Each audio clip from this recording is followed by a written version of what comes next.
Bismillahirrahmanirrahim. Assalamualaikum warahmatullahi wabarakatuh. Salam atas berkat rahmat Allah yang Maha Kuasa. Salam sejahtera buat kita semuanya. Om Swastiastu, Namo Buddhaya. Salam sejahtera buat kita semua. Salam kebajikan, Rahayu. Sebelum kita lanjutkan bahasan kita di metode Utluma, episode yang ke-7, kita akan bahas langsung praktek metode Utluma dari sebuah ayat Al-Quran. Namun sebelumnya kita buka dulu. Min ruhina biyasilati ruhil fatihati ila hadratin nabiyil mustafa Muhammadin sallallahu alaihi wasallam syai'un lillahi lahul fatihah. Bismillahirrahmanirrahim. Alhamdulillahirabbil alamin. Arrahmanirrahim. Maliki yaumiddin. Iyyaka na'budu wa iyyaka nasta'in. Ihdinas siratal mustaqim. Siratal ladzina an'amta 'alaihim ghairil maghdubi 'alaihim waladdallin. Amin. Pemirsa yang berbahagia, kita akan tuliskan di papan tulis yaitu Surat Al-Baqarah ayat 3. Para pemirsa yang berbahagia, bisa kita lihat di papan tulis ini sebuah ayat Al-Quran, Surat Al-Baqarah ayat 3, yang bunyinya Alladzina yu'minuna bil ghaibi wa yuqimuna sholata wa mimma razaqnahum yunfiqun. Alladzina, orang-orang banyak yang yu'minuna, mereka beriman, bil ghaibi, dengan cara gaib, kepada Zat yang Maha Gaib, wa yuqimuna sholata, dan mereka menegakkan ibadah sholat. Separuh dulu. Sekarang kita telaah dan langsung kita analisa. Alladzina, kalau Anda lihat di terjemahan ayat Al-Quran itu, Alladzina itu orang banyak yang. Pertanyaannya, orang-orang banyak yang ngapain mereka? Yu'minuna, mereka beriman. Mereka beriman. Orang-orang banyak yang mereka itu beriman. Di kata yu'minuna itu berbentuk kata kerja. Secara ilmu bahasa Arab itu kata kerja, namanya fi'il mudhari. Kita cari dulu, kalau kita menggunakan metode Utluma, kata dasar dari yu'minuna adalah iman. Kata iman di yu'minuna yang berbentuk kata kerja, dalam bahasa Arab namanya fi'il mudhari, itu menunjukkan pengertian bahwa iman itu aktif atau boleh disebut dinamis. Dinamis, aktif dan dinamis. Jadi selalu bekerja. Bahasa lainnya adalah hidup. Iman yang tersimpan di kata yu'minuna sebagai bentuk kata kerja mengisyaratkan bahwa iman itu aktif, dinamis, selalu bekerja, atau lebih gampang disebut hidup. Jadi iman itu sifat, karakternya, wataknya, tabiatnya adalah hidup.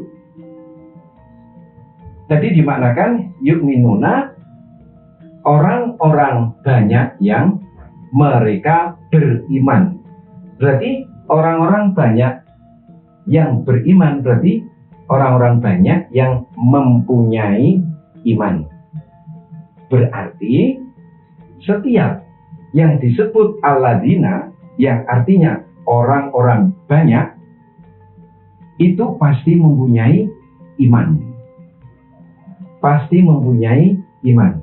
Kalau disebut, saya tulis dulu, beriman. Artinya mempunyai iman. Mempunyai iman. Berarti setiap yang disebut orang atau orang-orang itu pasti mempunyai iman. Jadi tidak ada satupun di dunia ini yang disebut dengan panggilan orang atau orang-orang, itu pasti di diri orang itu mempunyai iman. Lah, mereka orang-orang yang mempunyai iman itu, dari kata mempunyai iman, berarti iman itu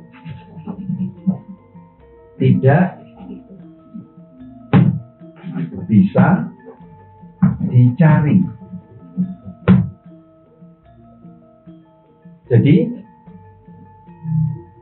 iman yang dimiliki oleh orang tadi itu tidak bisa dicari. Berarti kalau tidak bisa dicari, berarti iman itu, iman yang dimiliki oleh orang-orang tadi itu merupakan pemberian Allah yang Maha Kuasa. Berarti setiap yang disebut orang pasti punya iman, dan iman itu sifatnya hidup, bawaannya hidup. Kalau disebut mereka orang-orang itu mempunyai iman, berarti iman itu tidak bisa dicari. Kalau iman itu tidak bisa dicari, memang iman itu merupakan pemberian Allah yang Maha Kuasa. Lafaz berikutnya, bil ghaibi, dengan zat yang maha gaib. Iman yang ada pada diri seseorang, karena di sini ada kata bi, dengan zat yang maha gaib, berarti iman yang ada pada diri seseorang itu bersifat gaib. Pengoperasionalnya iman di setiap orang yang beriman itu dioperasionalkan dengan cara gaib. Kemudian sasarannya ditujukan mengarah ke zat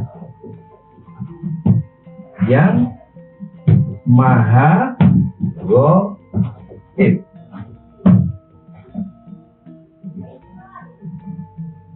Saya ulang, orang-orang mempunyai iman. Imannya bersifat hidup. Mempunyai iman berarti iman itu tidak bisa dicari. Berarti iman itu merupakan pemberian Allah yang Maha Kuasa. Bil ghaibi kita hubungkan dengan iman tadi, berarti iman itu gaib. Cara mengoperasionalkannya dengan cara gaib, diarahkan, disasarkan, ditujukan kepada zat yang maha gaib. Nah, gimana prakteknya? Iman yang gaib dioperasionalkan dengan cara yang gaib, mengarah kepada zat yang maha gaib. Apa bentuknya? Penjelasannya di ayat berikutnya. Langkah berikutnya, kalau kita sudah mengetahui bahwasanya iman itu gaib, operasionalnya adalah dengan cara gaib, diarahkan, disasarkan kepada zat yang maha gaib. Pertanyaan berikutnya adalah gimana mengimplementasikan hal tersebut dalam bentuk peribadatan. Wa yuqimuna sholata, dan mereka menegakkan ibadah sholat. Jadi menegakkan ibadah sholat itu merupakan implementasi daripada mengoperasionalkan iman yang gaib dengan cara gaib kepada zat yang maha gaib. Nah, kita berbicara di sini menegakkan sholat. Memang ibadah sholat itu memiliki istilah sebutan tersendiri. Menegakkan sholat itu sesuai dengan makna ayat yuqimuna sholata. Terjemah dari wa yuqimuna sholata, menegakkan sholat, bukan mengerjakan sholat, bukan melakukan sholat, bukan melaksanakan sholat, bukan menunaikan sholat, bukan mengamalkan sholat, bukan mendirikan sholat, bukan melaksanakan sholat, melainkan punya istilah sebutan tersendiri untuk ibadah sholat, yaitu menegakkan sholat. Kenapa demikian? Kalau kita sudah menegakkan ibadah sholat, berarti kita sudah mengerjakan, sudah melakukan, sudah melaksanakan, sudah menjalankan, sudah mendirikan, sudah mengamalkan, dan sudah menunaikan.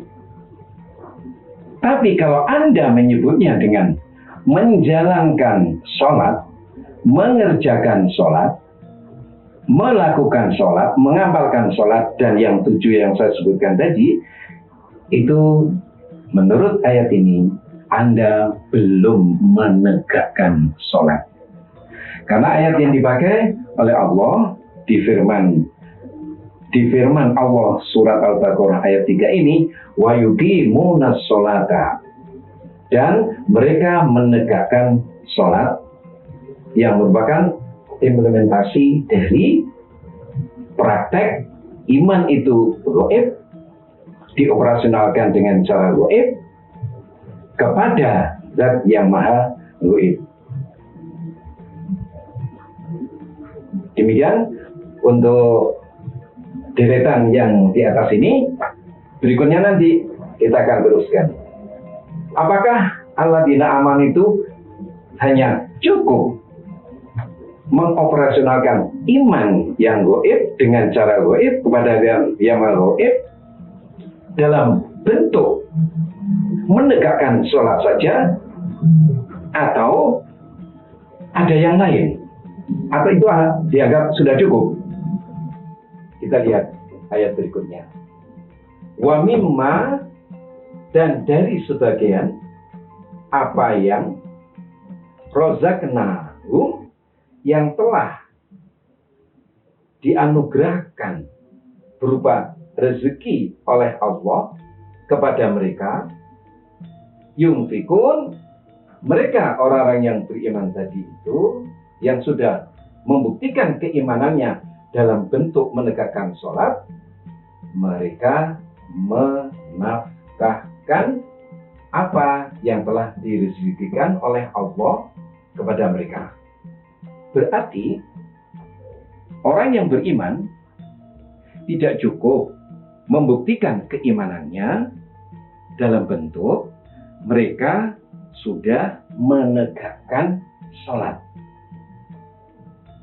melainkan orang yang beriman dituntut, secara gampang bahasanya, apa yang telah mereka terima dalam bentuk rezeki dari Allah itu harus dinafkahkan. Nah, dalam satu ayat ini, surat Al-Baqarah ayat 3 ini, hanya satu ayat, yaitu ayat 3. Kalau kita baca dengan metode utluma, di satu ayat surat Al-Baqarah ayat 3 ini, itu ada 2 kandungan. Satu, menyangkut yu'minuna, yaitu menyangkut keimanan.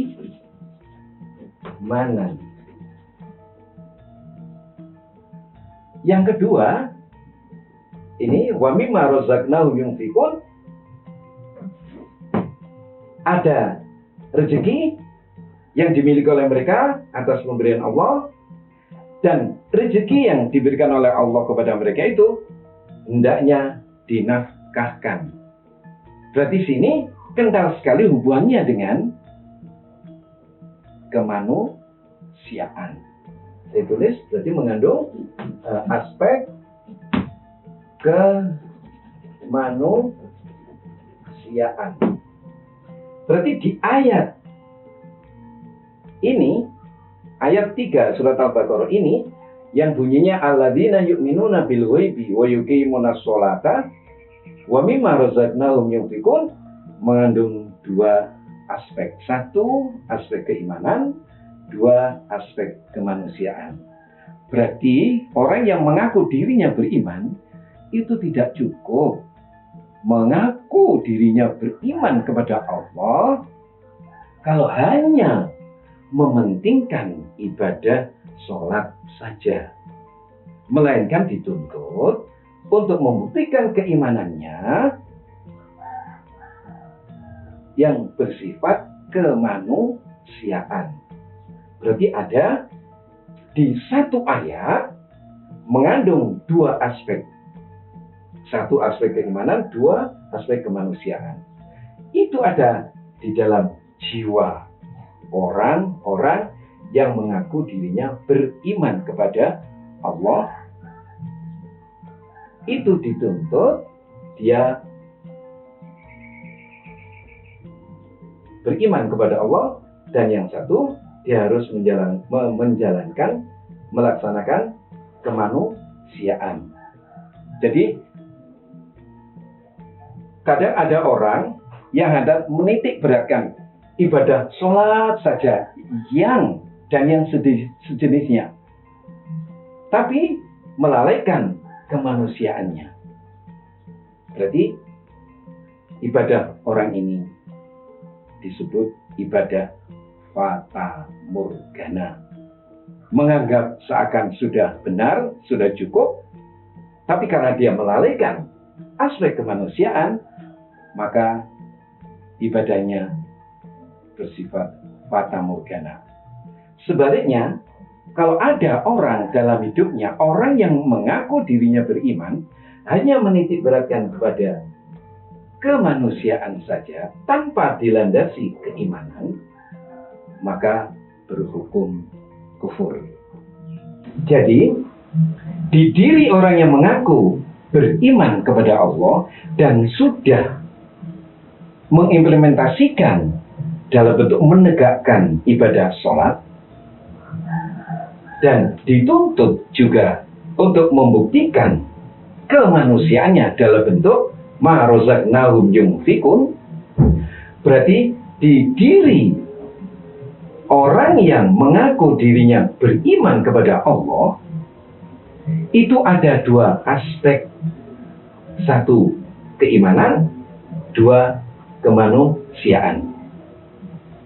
Ini ada di dalam 1 ayat. Bisa kita sebut dengan sebutan yang mudah difahami, manunggalnya keimanan dan kemanusiaan. Karena 2 aspek ini ada di dalam 1 ayat, maka nggak bisa dipisahkan, merupakan satu kesatuan.